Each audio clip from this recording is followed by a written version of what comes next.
ओम शान्ति। निकै नै सुन्दर माहौल यति बेला चारैतर्फ भइरहेको छ। सबैजनाको घर घरमा पूजा पाठ भक्ति भाव सँगसँगै नवदुर्गाको आह्वानको कार्य प्रत्येक घरमा यति बेला चलिरहेको छ र सुन्दर वातावरण सबैजनाले घरमा निर्माण गरिरहनु भएको छ। हामी पनि यहाँहरूसँगै दशैंको यो रौनकमा आज 6औं दिनमा आइपुगेका छौँ। शास्त्रमा वर्णित कथा पौराणिक कथा अनुसार नवरात्रिसँग जोडिएको प्रसङ्गमा दोस्रो कथा रहेको छ। महिषासुरले भनिन्छ, जब महिषासुरले सम्पूर्ण देवी देवतालाई पराजित गराएका थिए या भनौँ आफ्नो राज्य आफ्नो बिगबिगी मचाएका थिए, तब त्यो महिषासुरको वधको लागि त्रिदेवले एक कन्याको उत्पत्ति गर्नुभयो, जसलाई सम्पूर्ण शस्त्र अस्त्रले सुसज्जित गराउनुभयो र तिनै कन्याको माध्यमबाट महिषासुरको वध गर्नुभयो। प्रसङ्गमा यसरी बताइएको छ। आज हामी त्यही समाज त्यही संसारमा छौँ जहाँ चारैतर्फ मानौँ कि महिषासुरको नै बिगबिगी छ। यसबाट विजय प्राप्त गर्नको लागि हामीलाई कुन चाहिँ शस्त्र अस्त्रको जरुरत पर्छ, कुन चाहिँ शक्तिको आवश्यकता पर्छ र आज हामी घर घरमा कुन चाहिँ शक्तिको आह्वान गर्ने तयारीमा छौँ त यसको प्रसङ्गमा आज आइपुगेका छौँ। यसको जानकारीको लागि आज पनि हामी बिचमा आउनुभएको छ आदरणीय ब्रह्मकुमारी कुसुम दिदीज्यू। आजको चर्चा हामी आदरणीय दिदीज्यूबाट अगाडि बढाउनेछौँ। ओम शान्ति दिदी। आज घटस्थापनाको 6औं दिन दिदी। अच्छा, हामीले भन्यौँ साँच्चै कि शक्तिको आह्वान त प्रत्येक घर घरमा भइरहेको छ। हामी पनि आह्वान गर्ने तयारीमा छौँ। आज कुन चाहिँ शक्तिको आह्वान गर्नेछौँ, कुन चाहिँ शस्त्र अस्त्र सहित र कुन रूपमा, हजुरबाट जानकारी। आज नवरथाको 6औं दिन हो। हजुर। आज बिहानदेखि नै अत्यन्त उमङ्ग उत्साह र अत्यन्त श्रद्धा भावका साथ आज मन्दिरहरूमा धेरै घुइँचो लागिरहेको छ। विशेष गरेर आजको देवी कात्यायनी देवीको विशेष गरेर पूजा आराधना गर्ने गरिन्छ।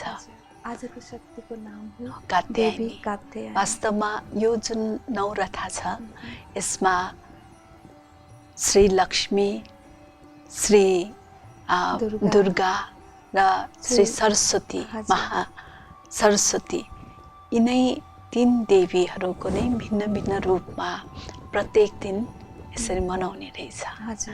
वास्तवमा कात्यायनी पनि उनै महासरस्वतीकै स्वरूप मानिन्छ। नवदुर्गा भित्रकै एउटा रूप। हजुर पर्छ। त वास्तवमा कात्यायनी जसको अत्यन्त दिव्य र भव्य मुहार देखाइन्छ, एकदम तेजिलो स्वर्णिम प्रकाश भएको त्यस्तो किसिमको मानिन्छ र उहाँ एकदम अभय मुद्रामा वर मुद्रामा भएको देखाइन्छ। तलवार हातमा कमल पुष्प, आजको देवीको स्वरूप हजुर यस्तो देखाइन्छ। वास्तवमा यी सबै अस्त्रशस्त्रहरू यो ज्ञानका अस्त्रशस्त्रहरू हुन्। यसै ज्ञानको अस्त्रशस्त्रको आधारबाट नै हामीमा शक्तिहरू उत्पन्न हुने गर्दछ। त विशेष गरेर यो जुन ज्ञानको शस्त्र छ त यसबाट आजको देवी जुन छ यो निर्णय शक्तिको प्रतीक हो। हजुर, किनकि अलग अलग दिन हामीले अलग अलग देवी अलग अलग शक्तिको आह्वान गर्दै आइरहेका थियौँ। आज हामी आइपुगौँ निर्णय शक्तिमा। हजुर, किनकि वास्तवमा यो जुन नवरथा छ यसमा आत्माको जुन अष्टशक्ति प्रत्येक दिनको प्रत्येक देवीको रूपमा प्रत्येक मानिन्छ देवीलाई। हजुर, किनकि दुर्गा अथवा शक्ति नै दुर्गा देवी भन्ने बित्तिकै शक्तिको प्रतीक हो। हजुर, जस्तो कि 5औं दिनमा हामीले परख्ने शक्ति भनेर गरेका थियौँ। परख्ने शक्ति हैन त परख्ने शक्ति जब हुन्छ तब नै सही निर्णय गर्ने शक्ति हुन्छ। किनकि जबसम्म हामीमा ज्ञानको प्रकाश थाहा हुँदैन यो ठिक हो यो बेठिक हो भन्ने कुराको स्पष्टता जबसम्म रहँदैन तबसम्म हामी सही निर्णय गर्न सक्दैनौँ। अथवा जुन सफलताको लागि हामीले ठिक निर्णय गर्नुपर्ने हो त्यो सही निर्णय तब नै हुन्छ जब हामीमा सही परख हुन्छ। किनकि आजको संसारमा यो अनेक झुट ठगीको संसार छ हैन। सत्य कुरा जस्तै नक्कल पारेर अर्को कुरा पनि आउने गर्दछ। मतलब छुट्याउनै गाह्रो छ। सक्कली नक्कली भएको छ, नक्कली सक्कली जस्तै भएको छ। अब मानिसहरूको व्यवहारमा पनि कहिले कहिले देखिन्छौँ नि हामी कि अब उसले नाटकीय ढङ्गमा बोलिरहेको छ कि अथवा उसको रियल स्वरूप हो, कहिले छुट्याउन पनि गाह्रो हुन्छ। उसले भनिरहेको कुरा सही हो भन्दै हामी मानिराख्छौँ, तर पछि गएर धोका पनि हुनसक्छ। मतलब नक्कली रूपलाई नै उसले यस्तो तरिकाले प्रस्तुत गरिरहेको हुन्छ कि यो साँच्चीकै हो भन्ने हैन। तर हामीमा यदि सही परख छ भनेदेखि नै हामीले यो उसप्रति हामीले कस्तो व्यवहार गर्ने आफूमा हामीले त्यो कुरा उजागर गर्न सक्छौँ अथवा त्यस अनुसार हामी व्यवहारमा आउन सक्दछौँ।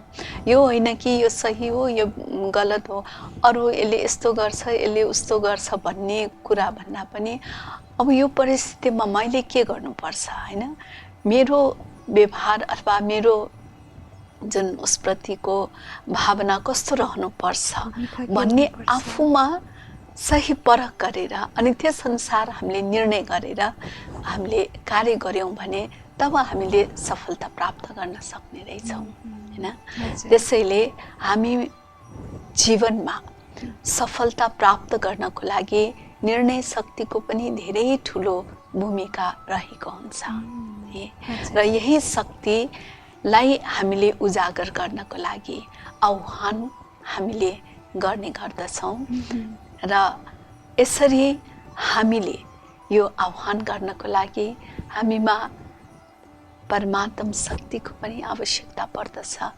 तब नै हामीमा सही परख गर्ने शक्ति आउँछ र त्यसबाट नै हामीमा निर्णय शक्ति आउने गर्दछ हैन। त्यसैले यो जुन दिनमा विशेष गरेर यो शक्ति प्राप्त गर्नको लागि नै हामी महासरस्वतीको पूजा आराधना पनि गर्ने गर्दछौँ। सरस्वती भन्ने बित्तिकै ज्ञानको प्रतीक, विवेक र बुद्धिको प्रतीक। किनकि कात्यायनी देवीले पनि आफ्नो जुन विवेक अनुसार नै आफ्नो उच्च विवेकले कार्य गर्नुहुन्छ। त्यसैले हामीले सही निर्णय गर्नको लागि हामीमा त्यो शक्ति आवश्यकता पर्दछ। त्यसो भएको हुनाले आजको दिनमा विशेष हाम्रो काठमाडौँमा चाहिँ रक्तकालीमा पूजा आराधना गर्ने गरिन्छ। वास्तवमा त्यहाँ पनि बडो उमङ्ग उत्साहका साथ बिहानदेखि नै घुइँचो लाग्ने गर्दछ त्यस मन्दिरमा र भिन्न भिन्न स्थानमा अब जुन जुन स्थान छ त्यस अनुसार त्यस स्थानमा प्रचलित देवीहरूको आज विशेष श्रद्धा भावनाको साथ चोखो नीति गरेर एकदम श्रद्धा भावको साथ फलफुल हैन नैवेद्य अर्पण गरेर सृजना गरेको हुन्छ। हजुर, त्यसरी आजको दिनमा जुन देवीको महिमा छ, देवी कात्यायनीका अरू कुन कुन अलङ्कार छन् दिदी, यस्ता शस्त्र अस्त्रहरू? किनकि बताइएको छ जब असुरलाई विजय प्राप्त गर्नको लागि भगवानले जब चाहिँ ब्रह्माजी त्रिदेवद्वारा चाहिँ शक्तिको उत्पत्ति गर्नुभयो र त्यो शक्तिलाई चाहिँ यस्तो शक्ति थियो कि जसमा चाहिँ कयौँ प्रकारका शस्त्र अस्त्रहरू थिए, जुन शस्त्र अस्त्रबाट चाहिँ उहाँले जित प्राप्त गर्नुभएको थियो भनेर भनिन्छ। आजको दिनमा हामी छौँ 6औँ दिनमा, आजका विषय शस्त्र अलङ्कारहरू हामी चाहिँ के हुनुपर्छ? विशेष गरेर देवीमा चाहिँ महासरस्वतीको हामी पूजा गर्दाखेरि उहाँको जुन विशेष हातमा सितार देखाइएको हुन्छ। सितार यो अरू कुनै पनि देवीहरूमा हामीले देख्दैनौँ हैन। किन त भन्दाखेरि उहाँले हर कर्महरूलाई यति सङ्गीतमय बनाउनु भएको छ, रमाइलो कलायुक्त, हर कर्म कलायुक्त भएको कारणले गर्दाखेरि यसरी सितार हातमा दिएको हो। कि बोल्ने पनि कला हुन्छ, हर कर्म गर्ने कला हुन्छ हैन, एउटा अरूलाई सम्झाउने पनि कला हुन्छ, हर एक काम हेर्ने हैन, बोल्ने, सुन्ने, यसरी हर कर्म उनको कलायुक्त र उहाँ स्वयंमा नै मगन है र आफ्नै स्क्रिप्ट आफैले तयार गर्ने त्यस्तो विशेषता भएको कारणले गर्दाखेरि यसरी हातमा सितार देखाइएको छ कि यो सितार जुन छ यसले उनको हर कर्ममा त्यस किसिमको एउटा सुगन्ध आउने गर्दछ। खुसी भनौँ न, कुनै पनि काम गर्दा खुसी खुसीले गर्छौँ भनेदेखि त्यही काम पनि हैन, त्यही काम यदि हामी दिक्क मानी मानी गर्छौँ भने कति रिजल्टमा अन्तर पर्छ, रिजल्टमा पनि अन्तर पर्छ र साथै वायुमण्डलमा पनि। तर उनले हर कार्य एकदम राम्रो तरिकाले कलायुक्त तरिकाले गरिने भएकोले त्यस्तै हामीले पनि कर्म त गर्नुपर्छ नै, तर त्यो कर्मलाई एउटा खुसी खुसीले उमङ्ग उत्साहले एउटा सङ्गीतमय ढङ्गबाट हामीले गर्न सक्छौँ भन्ने कुरा यसबाट हामी सिक्न सक्छौँ। भनाइको तात्पर्य कर्म त हामीले गर्नु नै छ, जस्तो कि रिसाएर गरे पनि कर्म नै हो, दुःखी भएर गरे पनि कर्म नै हो, खुसी खुसीले गरे पनि आखिरमा कर्म नै हो, तर प्राप्तिमा अन्तर पर्छ। आजको दिनमा हामीलाई विशेष हामी सबै जो पनि घरमा छौँ यति बेला, आमा बुवा दाजुभाइ तथा दिदीबहिनी जति पनि घरमा छौँ, हामी सबै कर्मबाट अलग त हुन सक्दैनौँ। कर्म जुनसुकै क्षेत्रमा छौँ हरेक कर्मलाई त्यत्तिकै महत्त्व दिउँ, हरेक कर्मको आफ्नो आफ्नै महत्त्व, त्यत्तिकै महत्त्वको साथमा गरौँ ताकि आपसमा अन्तरै नरहोस् कि ठुलो के हो सानो के हो भन्ने कुरा। हजुर दिदी, त यसमा चाहिँ यसरी हैन त्यो सितारको विशेषता है र अर्को हातमा देखाइन्छ कि शास्त्र है। यो शास्त्र किन देखाइयो त भन्दाखेरि किनकि उहाँको हर कर्म सत्यतामा आधारित हैन। जब सही परख हुन्छ भनेदेखि अनि त्यसपछि फेरि कर्म पनि सत्य हुन जान्छ। त्यसैले हर कर्ममा सत्यता रहने भएको कारणले गर्दाखेरि उहाँको हर कर्म उच्च कोटिको हुन्छ, श्रेष्ठ हुन्छ हैन, जुन सुखदायी कर्म हुन्छ, जसबाट उसले कहिले पनि पश्चाताप गर्ने पर्दैन हैन कि त्यसैले हर कार्यमा सफलता रहेको हुन्छ। एकातर्फ सत्य, अर्कोतर्फ सङ्गीत, जब दुवै चिजको मिलन हुन्छ साँच्चै कि त्यो कर्म हरेकको लागि प्रिय लाग्छ, सुमधुर त स्वतः नै बन्छ। अरू अलङ्कारहरू र यसको साथसाथै के छ भनेदेखि यसरी निर्णय गर्दाखेरि आफूले इन्डिपेन्डेन्टली निर्णय गरिन्छ, तर त्यस्तो भए तापनि सबैको साथमा रहेर सबैलाई मिलाएर उहाँले निर्णय गरेर कर्म गर्नुहुन्छ। यो होइन कि आफ्नै ढङ्गले आफ्नै पाराले मात्रै होइन कि सबैको साथमा मिलेर यसरी कार्य गरिने भएको, सबैको साथमा मिल्ने भएको हुनाले, जस्तो कि मालामा दाना दाना मिलेको हुन्छ नि, जोडिएको हुन्छ, त्यस्तै प्रकारले केवल आफू अलग्गिएर बस्ने यस्तो किसिमको होइन। कहिलेकाहीँ व्यवहारमा के हुन्छ भने आफ्नो एउटा शक्ति देखाउनको लागि या भनौँ प्राप्तिको लागि कहिलेकाहीँ परिवारबाट अलग, साथीभाइबाट, सङ्गठनबाट अलग पनि बाहेक पनि भइन्छ। तर देवीको जुन रूप देखाइएको छ कि आजको दिनमा दिदीले जो बताउनु भएको छ, सबै चिज गर्दा गर्दै पनि फेरि सङ्गठनको बिचमा तब पनि त्यो एउटा शक्ति, त्यसरी गरिएको कार्य एउटा शक्ति बन्छ। किनकि सङ्गठित सङ्गठनमा एउटा शक्ति, धेरै ठुलो शक्ति रहेको हुन्छ।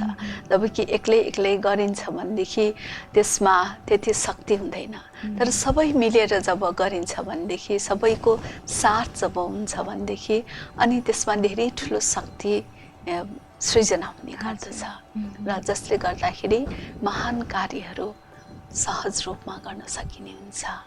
त्यसैले यस किसिमको यो भनौँ माला उहाँको हातमा दिएको हो। हजुर, त यस किसिमको श्वेत वस्त्र धार्ने हैन कि सेतो वस्त्र यो पवित्रताको प्रतीक हो। हंस बाहिनी देखाइन्छ, हाँस जसले कि सही गलत छुट्याएर उसले सही निर्णय गर्ने गर्दछ। र त्यस कारणले यस किसिमको देवीको आज विशेष गरेर आह्वान गर्ने गरिन्छ र यो शक्ति वास्तवमा हामी भित्र रहेको छ र त्यो शक्तिलाई हामीले आह्वान गर्नु छ, अर्थात् उजागर गर्नु छ हैन। यसलाई व्यवहारिक रूपले हामीले आफ्नो कर्म क्षेत्रमा यस शक्तिलाई प्रयोग गर्नुपर्ने हुन्छ। जति यो शक्तिलाई हामी प्रयोग गर्दै जान्छौँ त्यति हामी कार्यमा सफलता प्राप्त गर्न सक्दछौँ।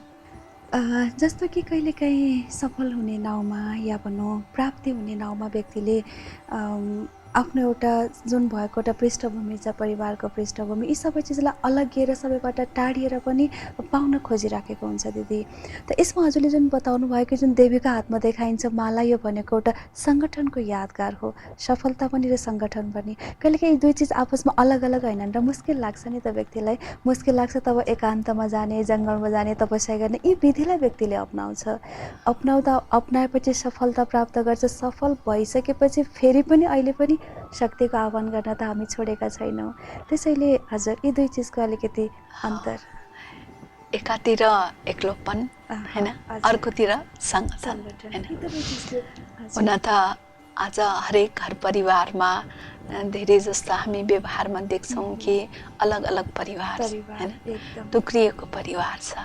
किनकि हरेक व्यक्तिहरू आफू मन खुसी गर्न चाहन्छ, आफ्नो मनमा जे आयो त्यो अनुसार गर्न चाहन्छ। कसैले कसैको अन्डरमा रहेर अथवा कसै आफूले भनेको जस्तो भएन भने उसको साथमा रहेर मिलेर बस्ने त्यस्तो किसिमको शक्ति उनमा रहेको हुँदैन।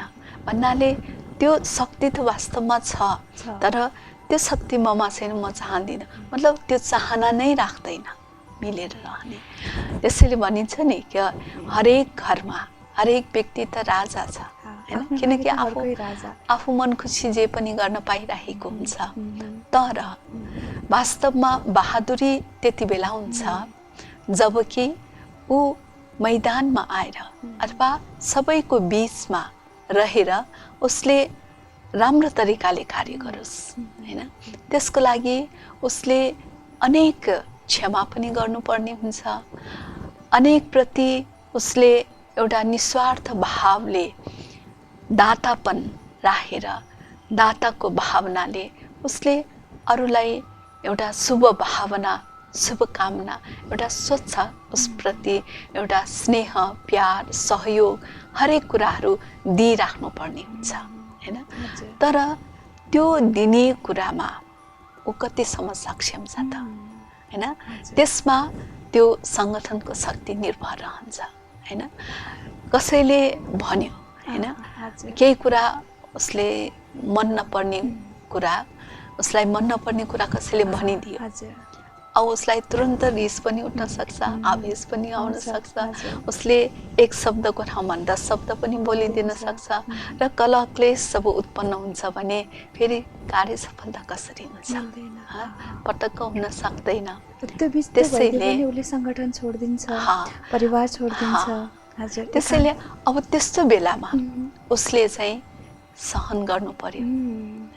शक्ति मतलब शक्ति छोड्नु शक्ति होइन, पाउनु शक्ति होइन, मिलाउनु र आपसमा एडजस्ट हुनु, त्यसलाई शक्ति भनिएको छ। अहिलेसम्म हामीले शक्ति यही मानिरहेका थियौँ कि आज मलाई मिल्यो शक्तिशाली बने, यो मैले पाएँ, यो सर्टिफिकेट मलाई मिल्यो म शक्तिशाली बने, बिकज अफ द पावर, यो शक्तिको प्रतीक हो। तर हजुर नराम्रोलाई राम्रो बनाउनु हैन, त्यो महाशक्ति, निर्बललाई बलवान बनाउनु त्यो शक्ति हो नि, महाशक्ति हैन। त्यसलाई छोडिदिनु त्यो शक्ति भएन नि हैन। त्यो शक्ति त्यो अवस्थामा पनि आफूलाई एडजस्ट गरेर आफ्नो मनस्थितिलाई स्थिर राखेर उसले सबैको बीचमा राम्रो तरिकाले व्यवहार गर्न सक्नु हैन, त्यो नै वास्तवमा शक्ति हो हैन। अब सङ्गठनमा हरेक प्रकारको व्यक्तिहरू हुन्छन् हैन, कसैमा कुनै कमजोरी हुन्छ, कसैमा कुनै कमजोरी हुन्छ, कसैमा धेरै गुण हुन सक्छ, विशेषता हुन सक्छ भनेदेखि उसमा केही अवगुण पनि हुन सक्छ। त्यसैले त्यो अवगुण प्रति आँखा चिम्लिन सक्ने शक्ति पनि हुनु पर्यो। अथवा उस कमजोरी छ त त्यो कमजोरीलाई सहयोग गर्ने उसमा शक्ति हुनुपर्छ, न कि त्यो कमजोरीलाई अझै हैन विस्फोट गर्ने त्यो हुनु भएन हैन। उसको कमजोरी थाहा पाएर अब त्यो कमजोरीलाई कसरी उसले चाहिँ त्यसलाई बढ्न नपाओस्, उसको कमजोरी मेटियोस् हैन। जस्तो अब कसैको कुनै गल्ती गर्छ हैन, उसलाई केही भनेपछि उसलाई एकदम रिस उठ्छ, उसले उसको मुडै अफ हुन्छ भनौँ, उसको सँग गर्नुभन्दा बरु नगरेकै बेस किन गरिन्छ। त्यस्तो व्यक्तिलाई पनि उसले सम्झाएर हुन्छ कि प्यार दिएर हुन्छ कि कुन तौर तरिकाले कुरा भनेर हुन्छ कि उसलाई रिझाएर उसबाट काम लिनु, उसलाई सही ठाउँमा ल्याउनु त्यो शक्ति हो नि हैन। त्यसैले त्यो शक्तिको आज आवश्यकता छ नि, छैन त?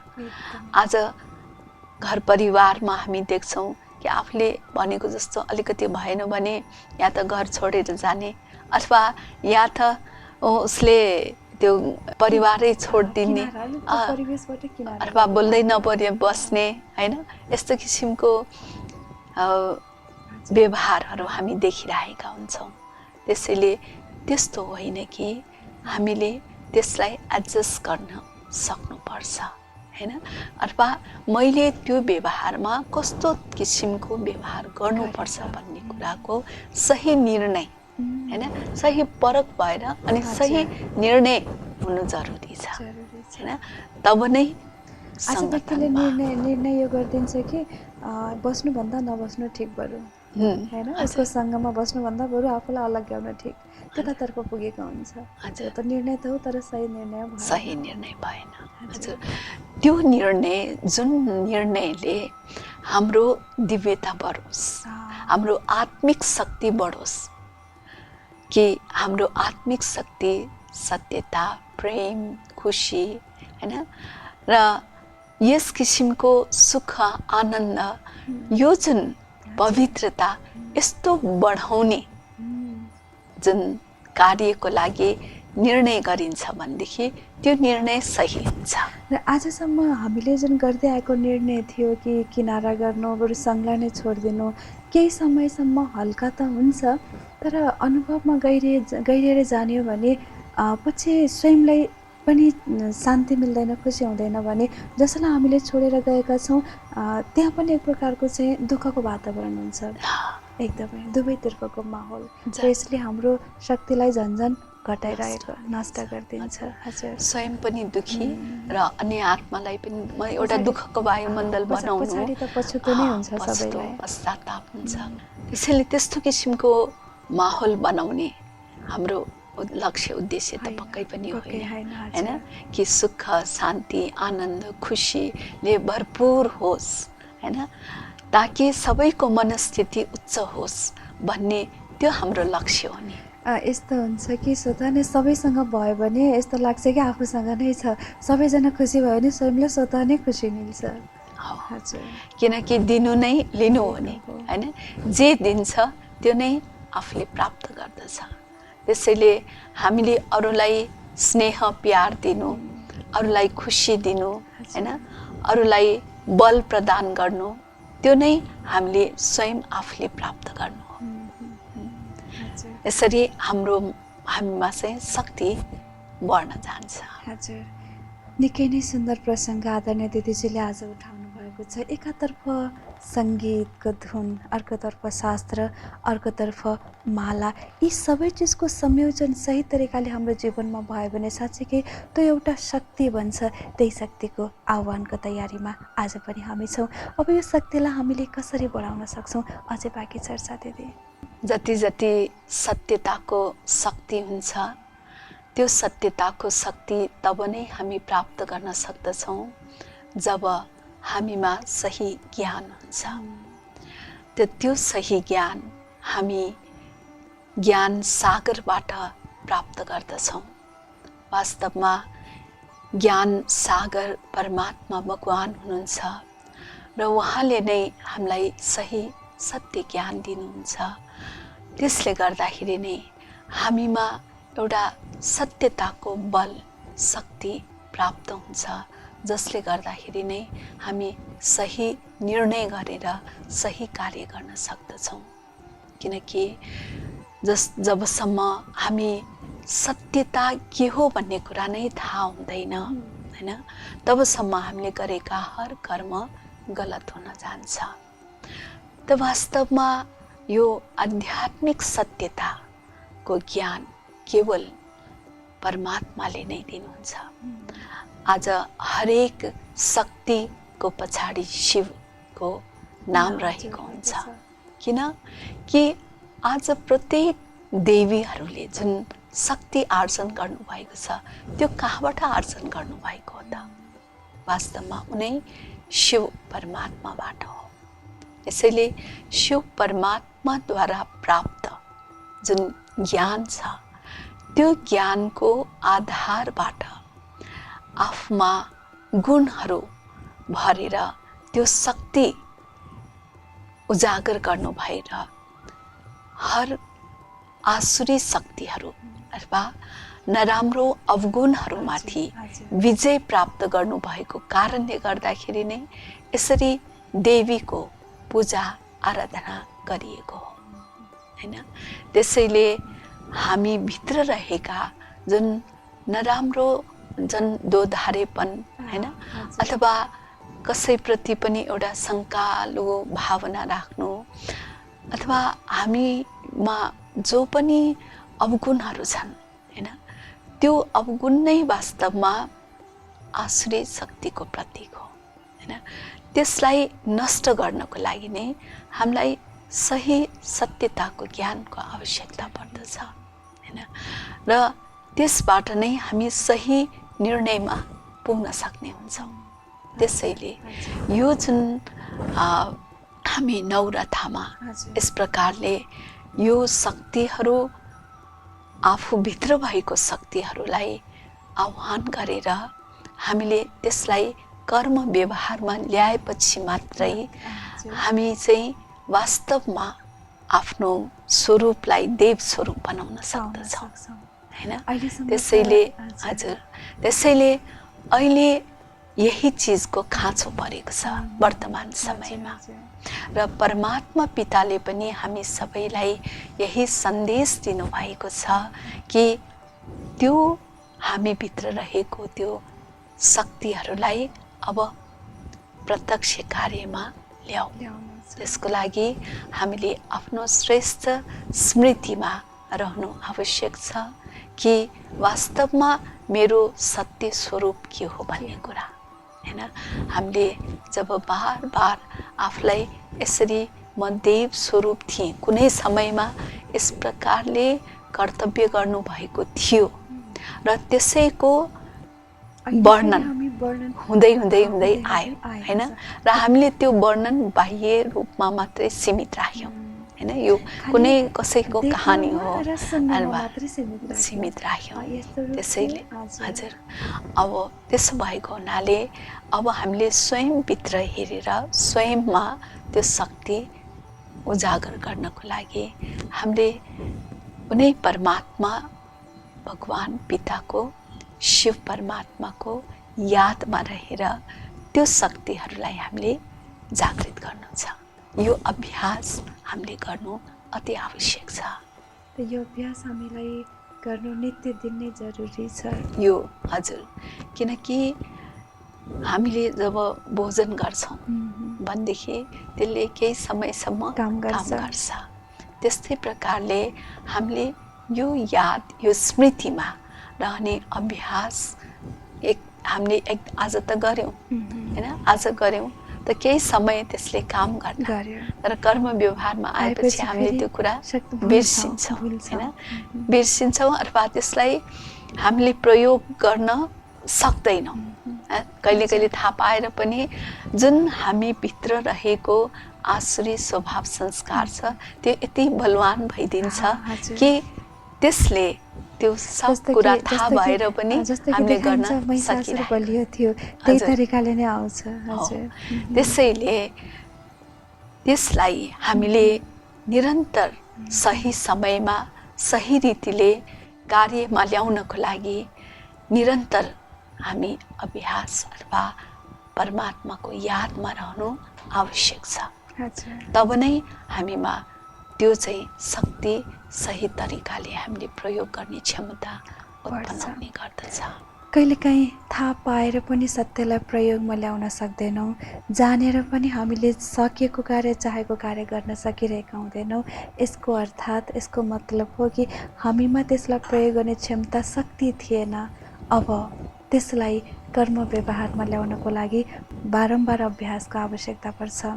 केवल हामीले शक्ति आह्वानलाई नवदुर्गामा मात्र सीमित नराखिकन हरेक समय र हर क्षण नै मेरो लागि एउटा चाहिँ शक्ति आह्वानको क्षण हो, समय हो भनेर याद राख्यौँ भने त्यो शक्तिको जागृति हामीमा हरेक दिन हुन्छ।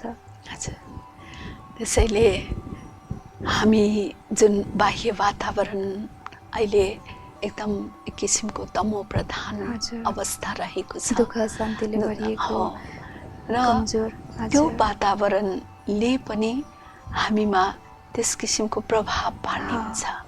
त्यसैले त्यसप्रति पनि हामी बलियो हुनको लागि त्यसको प्रभावबाट आफू प्रभावित हुने होइन कि आफ्नो प्रभाव उनीहरूमा पार्नु पर्यो। त्यसको लागि हामी स्वयं आफू शक्तिशाली बन्नु पर्यो हैन। हुन्छ नि, मैले चाहेर मात्रै के हुन्छ र अरू फलाना यस्तो छ यस्तो छ वायुमण्डल मैले नगरिकन कसरी हुन्छ र हैन। त्यस्तो किसिमको हाम्रो सोच रहेको हुन्छ। हामी अरूमाथि दोषारोपण गर्ने हाम्रो भाव रहेको हुन्छ। तर वास्तवमा गर्नुपर्ने हामीले आफूमा परिवर्तन। हामीले कसै प्रति पनि दोषारोपण गरेर आफू सफल वा विजय हुन सक्दैनौँ।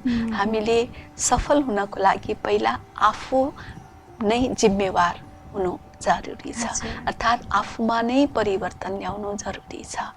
त्यसो भएको हुनाले हामीले स्वयंलाई सशक्त बनाउनको लागि नै यस प्रकारको अभ्यास हामीले गर्नुपर्ने हुन्छ। निकै नै सुन्दर चर्चा आदरणीय दिदीजीको बिचमा भइरहेको थियो। साँच्चै के घुमिफेरी सम्पूर्ण कुरा आउँछ स्वयंमाथि नै। जबसम्म स्वयं सशक्त बन्दैनौँ तबसम्म कमजोरी हामीबाट निस्किँदैन। कमजोरीलाई निकाल्ने महत्त्वपूर्ण साधन हो स्वयंभित्रको दिव्यतालाई प्रकट गर्ने या भनौँ प्रयोगमा ल्याउने। यिनै प्रसङ्गलाई आजको दिनमा आदरणीय दिदीजीले राख्नुभएको छ। निकै सुन्दर र सान्दर्भिक विषयवस्तु आज दिदीले राखिदिनु भएको छ। धेरै धेरै आभार छ दिदी, थ्याङ्क यू हजुरलाई। धन्यवाद। आज नवरात्रिको 6औं दिन जसरी घर घरमा माँ कात्यायनीलाई आह्वान गरिएको छ र गर्ने तयारीमा हुनुहुन्छ भने यो तयारी साथसाथै यो पनि नभुलौँ कि परिवार सङ्गठन, परिवार मजबुत त्यति बेला बन्छ जति बेला त्यो भित्र समर्पण, दया र आपसमा एकताको भावना हुन्छ र हरेकको महत्त्वलाई हामी सम्झन्छौँ र बुझ्छौँ, तब नै परिवारको महत्त्व हुन्छ। आजको दिनमा माँ कात्यायनीले हामी सम्पूर्णलाई यही शक्ति प्रदान गर्नुहोस् आशा राख्दछौँ। सबैजनाले यो सँगसँगै यी शक्तिहरूलाई पनि स्वयंमा आह्वान गर्नुहुनेछ। यिनै शुभभावनाको साथमा आजको लागि हामी बिदा चाहन्छौँ। ओम शान्ति, नमस्ते।